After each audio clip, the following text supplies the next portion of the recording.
Please be seated.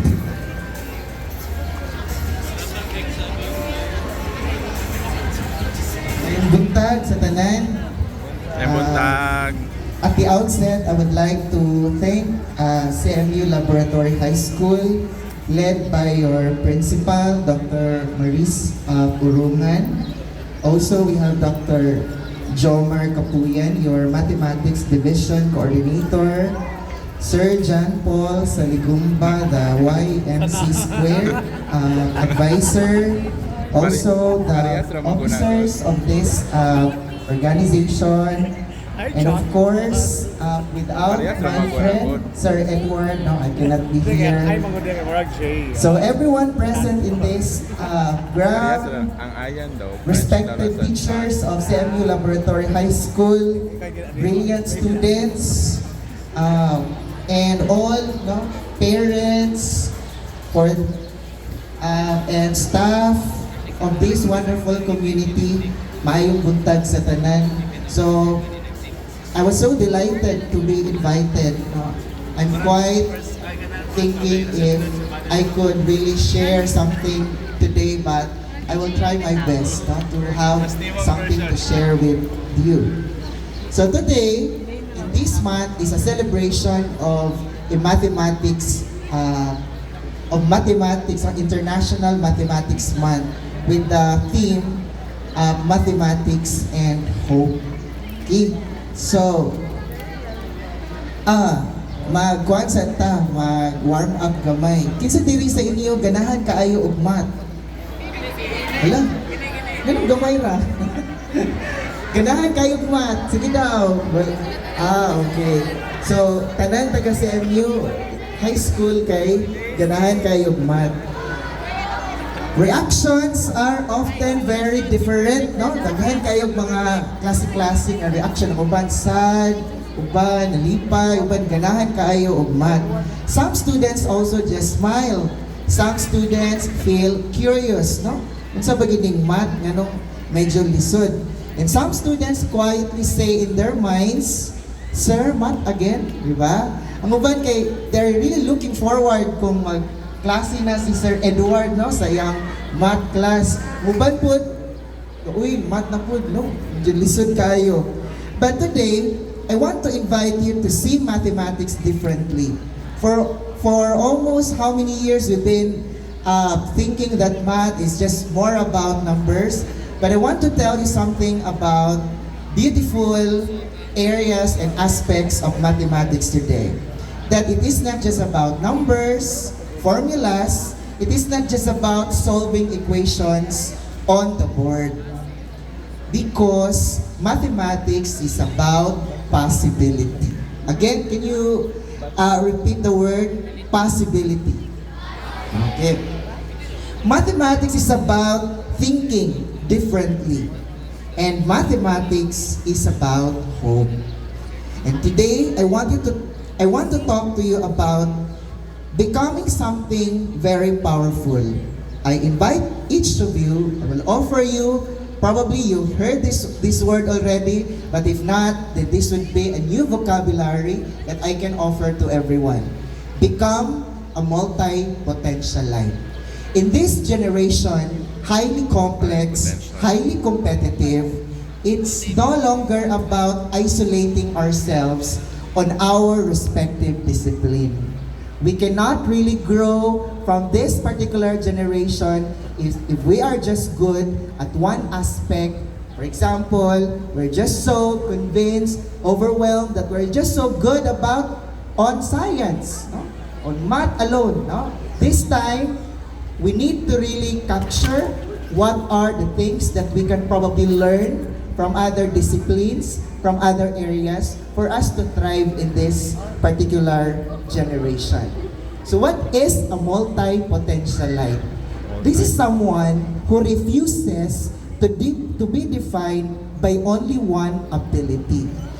I know that not all of you really like math, but in your mind, you at least give a try. Ato to ning sulayan, no? Mag-apil-apil daw ta sa math. And you know, before, when I was a student, I'm not really good at math. my interest is really in science. And here comes, there's this what we call activity in our school. Somewhat like this, but that activity called math camp. Now, and then there's a lot of activities right there. Ano ko, ang math, dili naman din mag-solve lang X o Y, no? Daghan pa data, there's really something more that math can really offer. It is someone who is curious about many things. So I invite everybody to be curious now with many things. Someone who explores different ideas. And you know, and I believe kanang siguro sa una, muna niya to ang pananaw about math, about this area.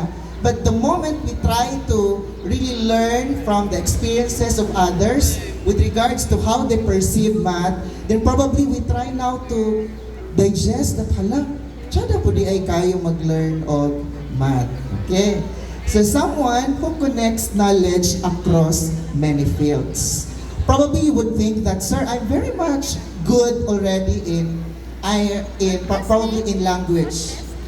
So, we came to a point of believing the notion that kung maayo na gid ka og English, dili na kay ka maayo kaayo sa math, no?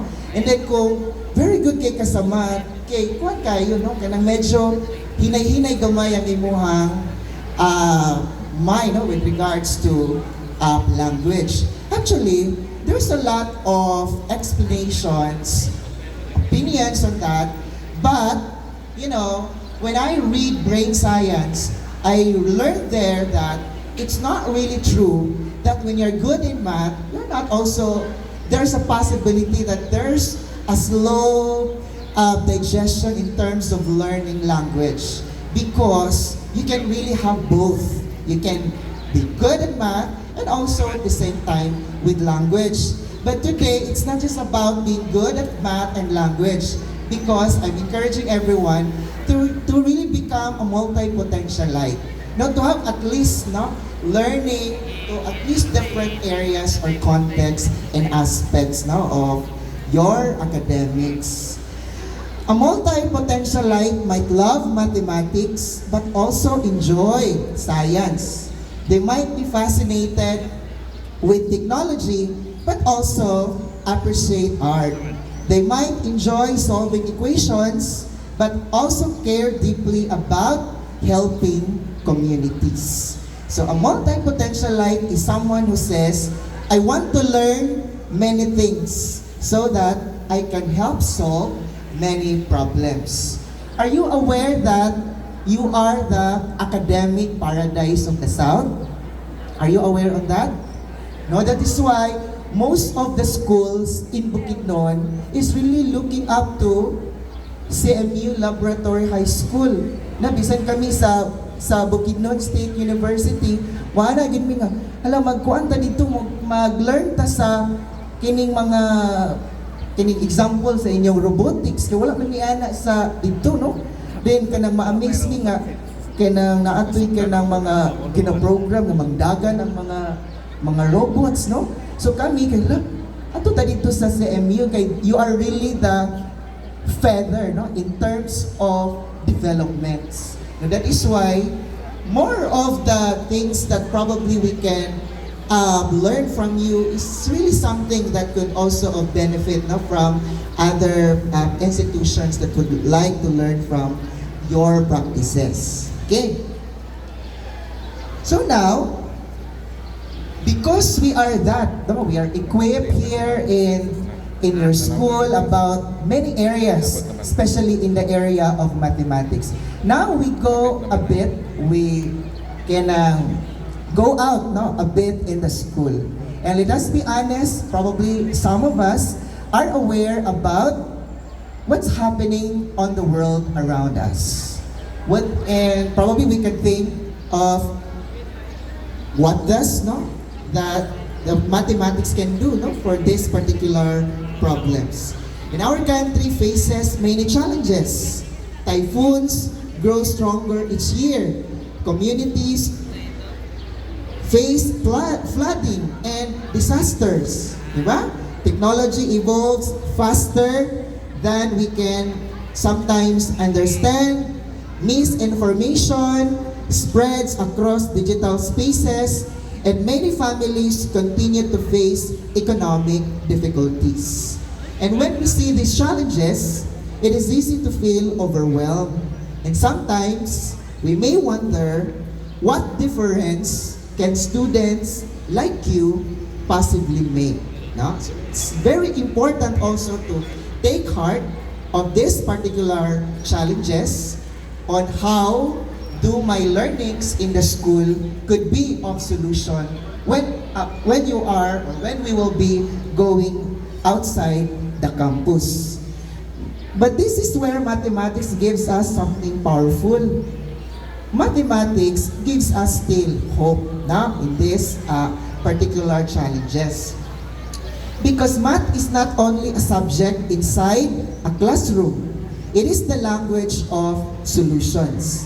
So when scientists predict typhoons and protect communities, they use mathematics. When engineers design bridges, so dapat nadirigid ang kaning sa CMU Laboratory High School, kining mga engineer nga pulido gyud no ang kanang flood control nga buhaton, di ba?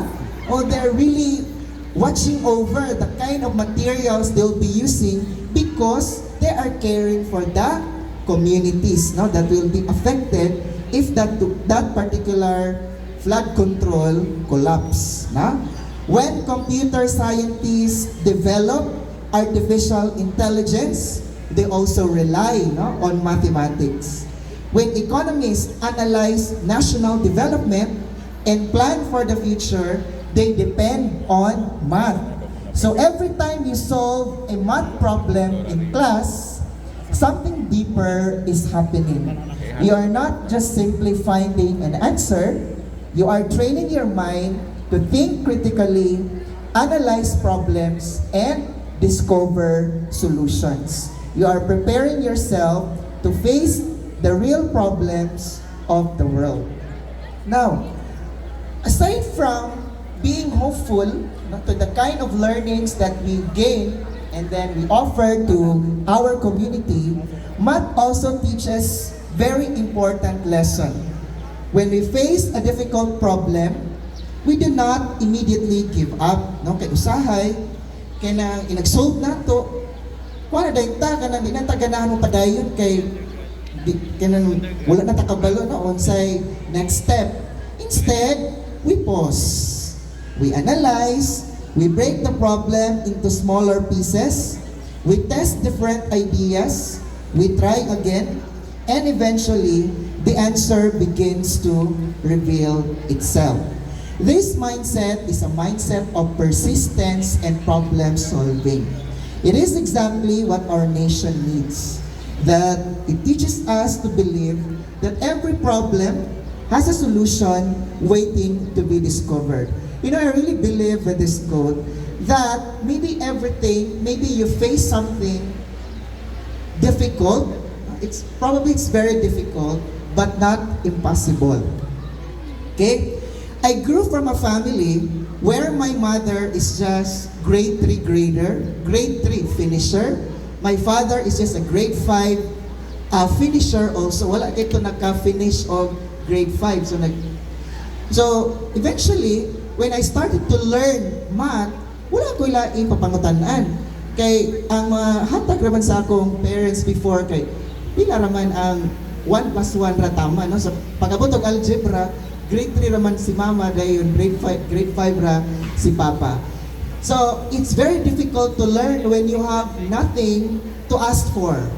Although that's very difficult, but when it is already your interest to really learn on that thing, then you can really achieve, no? Accomplish the kind of learning that you want.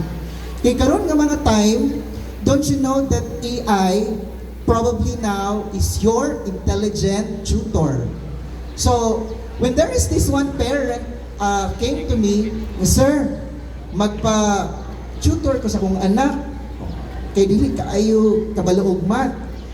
Ako as a person, although I really wanted to have additional income, but more or less, I'm not really into that because I'm also wanting that these particular students parents, at least kay ka-crazy sa panahon, makakuha na po sila, no? Kaya nakabalo na sila unsaon. So and then, what happened is, I teach, no? The kid, unsaon niya nga, si AI, may mo niyang tutor.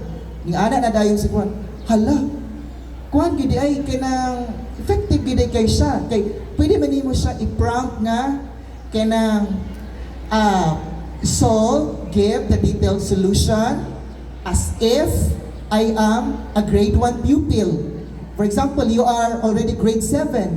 So, kung as if you are a grade 1 pupil, much of the discussion, much of the comprehension, understandability that you can get because the way it is presented, the solution is presented in a way that you are a grade 1 pupil.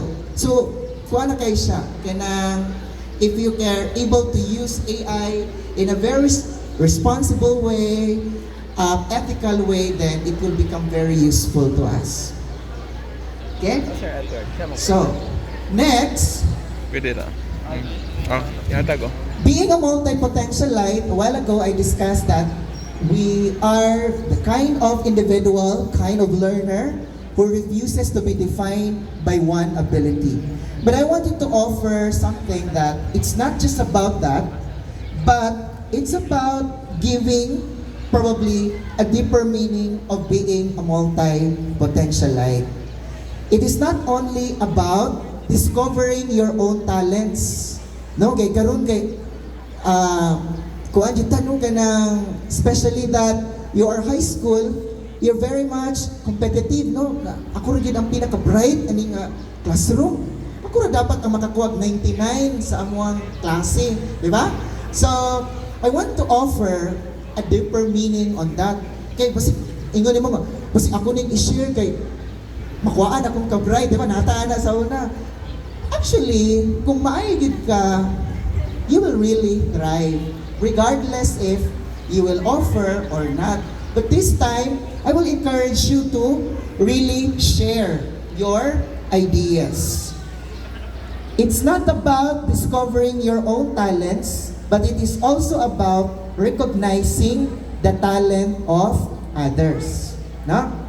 Example, when I was a college student before, I have these classmates of mine nga kanang example when we go to our quarter, magingon niya ako ang mga classmate nga, ano sa man mo kasi mo panghila ya no ga drama na ako mga classmate ano sa man mo kuan daw sila kanang ito sila kasapan daw sila sa ilahang mga isa ni cooperating teacher kay mali daw ang grammar sa ilang lesson plan, wala nagkadimao ang ilang presentation.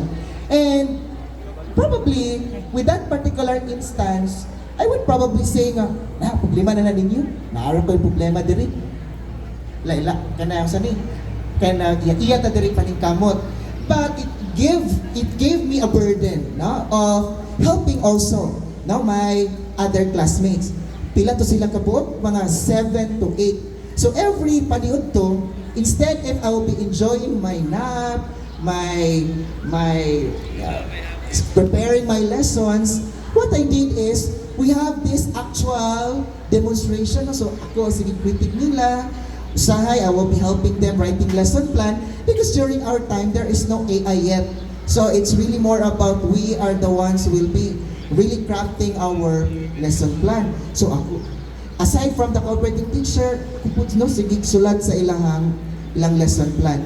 And here comes, nakabalo na sila, no, salamat kay okay na daw kayo and all that, no? So, these particular classmates of mine, during that time, they're already about to give up. No, di na lang may magpadayon, di na lang ko magmaestro, mag-shift na lang ko laing kurso.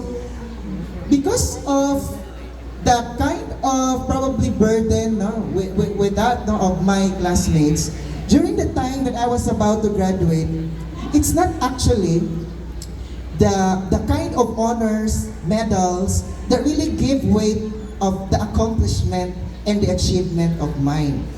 But it's about the thank yous that I received from my classmates whom I have offered my help when we were still in the laboratory school. Okay? So, maayo man nga kita mahimo tang successful, nga kita nga paningkamot kita, pero it gives more sense of impact when we are able to share what we have. Kaysa kung pagkasudyante sa una, wa man ko'y ma-share, wa man ko'y kaon, wa man ko'y palit og 50 ra akong allowance isa ka semana, no? Usahay akong kayo, bagong bayan ra. Usa man akong naa during my time. I only have my knowledge. No? So I only have my knowledge. This is something that I can offer. I think in CMU Laboratory High School, you can offer more than that. During our time, my knowledge is just still limited. You, I think you have a lot to offer. Na? Sige. So, probably you can look around you. Instead, this very classroom are many different strengths. So, instead of me, oh, ako ma'am, ako ang mo answer. Ma'am, si Jepoy, kabalo ni siya kuan biya ma'am, biglang siya kabalo sa process. Kani po siya ma'am, kay naapon ni siya kanang kuan. Naapon ni siya talent sa art, maulaw lang ni siya ma'am. Diba? Because although your teachers can identify your skills, your potentials, your talents, but they cannot see all of you or all your talents. Diba? So probably some of you, hello ma'am, kani si kuan, kabalo ni siya mag-drawing. Basi ningon ani, ningon ato, no? Kaya ako sa una, I do not know how to speak English, no? Isa karon, dili kay ko kabalo. Oh, pero I am banking on the notion of famous linguist in the Philippines named Shirley Dita that if your English is not perfect, then it is perfectly fine. Grabe, no? Naka-disclaimer. So, Ana, no? So, during my time in college, Ana, when I was about to write in our political science subject, my teacher discovered nga, kabalo daw ko musulat og arguments na in our pol sci. Kung nga, sure diya sir, oy, di ba? Ano lugar?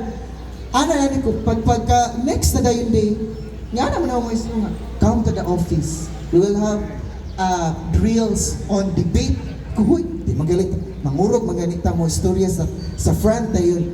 Mukuha na tanong, mag-debate na noon.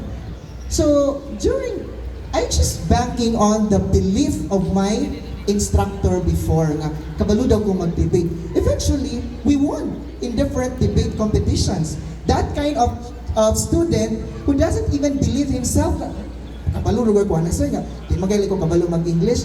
Then because of the drills, because of the beliefs, because of the trainings conducted by my professor, my instructor before, then I was able to compete to the different debate competitions. My challenge is, it's not just about the role of your instructors to also discover the skills and the talents of your classmates, but probably it's also our collective role. You as students, you also have to, kini ako ang classmate, kay kabalo-balo man ni siya, no? Niya usahay, mawad na siya gana, kay nga nga, ay sus, pili gina siya kabalo sir, kuhan gina siya, kanang hinay gina siya o kanang panabot, no? May na lugar. So we will have to capitalize, no? Emphasize each other's strengths. Nga, kaya lagi na niya, kabalo lagi na siya, di ba? Okay. One student may be exceptional in math, another may be gifted in art, and someone else may be highly skilled in technology. Another may have natural leadership, no? Oh, and someone may have the ability to explain complex ideas in the simplest way. A true multi-potentialite does not see differences as competition. Now, because I can still remember, again, when I was still a student before, nga, kanang, unsa man to akong mga classmate nga akong gipang tudluan sa on pag-solve nga, gusto ko man sila grado na ako. Ako 1.75, sila 1.5, 1.25. But I'm not saying on that part, wala na ako nagreklamo. Ang importante, nakapasar ako ang mga classmates. And during that time before, one man me, isa man me ka-block. Mangita yun ko sa akong mga class, naman tong si Tampulana, si Tampulano nga, yung absent man. So pangitaon na mo, there was a time that mga tugid mi sa mga boarding house, kay para lang yun makahuman na mo mga classmates. Man to si Kuan. Ay, pag ato naman dito, ano mga ganing eskwela? Ay, wala ko'y balon, wala ko'y kaon. Alam diya, ako gani. Kuan na gani niya akong kaon. So, it's really about, probably, I'm discussing to you, it's no longer about the rigors of mathematics because even UNESCO is now redirecting their projection. Aside from content, they are now focusing on the life skills of the learners, so that when they go out from the vicinity of the academic institutions, they will become productive citizens. Okay, so because when talents connect, possibilities expand. So let me share simple truth about the world. That the greatest discoveries in history were rarely created by one person alone. They were created by people working together. So example, scientists collaborate, engineers collaborate, mathematicians, they are collaborating each other. Example, your activity will not come to pass this day if there are no collaborations from your instructors, from your officers, and you. Siguro makaingon mo nga, audience sa bandiri, sir. Ay, dili, mapurma ang ilahang activities kung wala ka, no? Wala mo. So, encouraging everyone to really participate, na? So, progress happens when people combine their different talents. So, imagine your classroom. One student understands the math problem, another explains it clearly, another visualizes it creatively, another connects it to real-life situations, and when these strengths come together, learning becomes more powerful. So instead of saying, I am better than my classmate, students say, how can I help my classmate understand? Okay? Instead of hiding knowledge, students share it. Instead of discouraging someone who struggles with mathematics, students encourage them. When students uplift one another, something extraordinary happens. If you are familiar with, or if you are using Samsung, now we're using Samsung phone. Don't you know that there's a recent incident with Samsung before that nagkuhan siya kini dito si Samsung before dali ra ni siya mag-init, no? So mo to nga there's a certain, I think Galaxy Note, basta Galaxy Note nga nagkuhan siya na hibuto, no? So it caused Samsung loss, no, on their sales. And here comes ngita sila unsa kaya tuang masulbad ani nga problema kay it really caused kanabitang loss and destruction to Samsung. So ang hitabo, they are really finding solutions to really solve that problem. Eh, sige magpanginit ang kaning Samsung, so they are really finding for a certain cooling system. No? So para mabugnaw. Here comes the discovery of the water cooling system. Mao na if you are using Samsung now, dili na kay na siya init because of a certain Filipino who discovered the water cooling system. However, tungod kay kitang mga Filipino, we are having low budget in terms of innovation, dili Pinoy ang nabutang dito nga inventor sa water cooling system, kundi taga international people na, okay? So that's how powerful, no, Filipinos are. So the future will not belong to only to people who know one subject very well.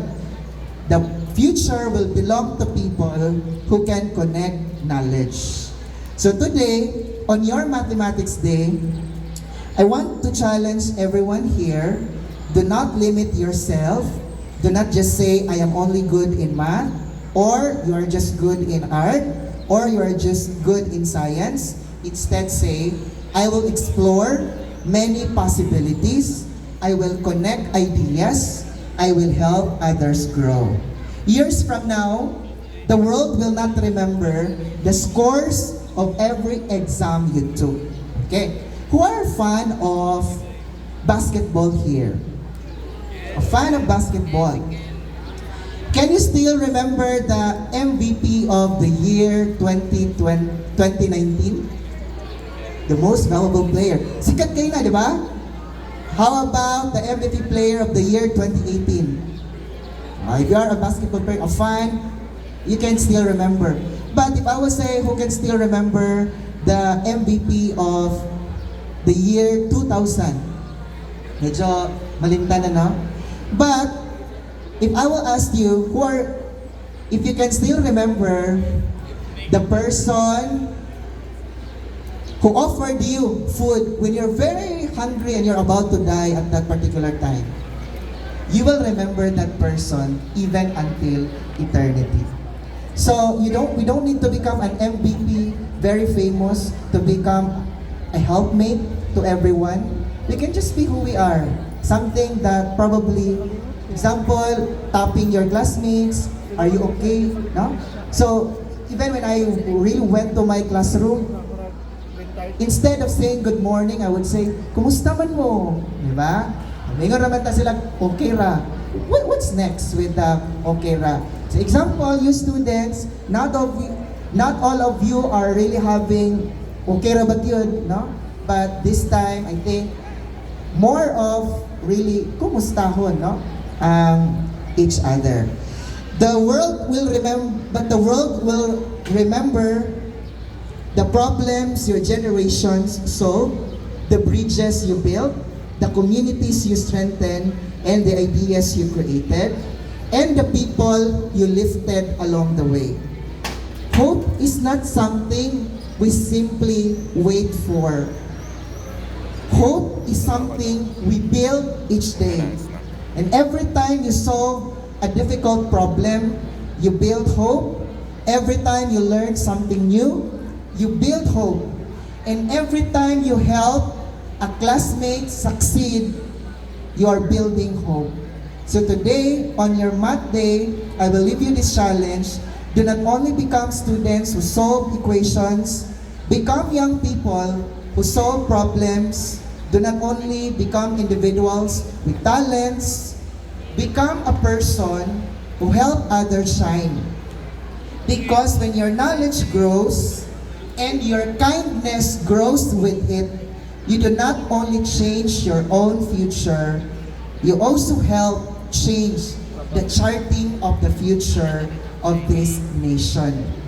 I will end this talk by this quote I got to see in Facebook, and I think you hear this one already, because I believe this audience are people who have great dreams, who have great aspirations in life. Sa anumang hangarin natin sa buhay, laging tatandaan, mata sa langit, paa sa lupa, mangarap ng mataas, abutin ng patas. Thank you very much and happy Mathematics Day.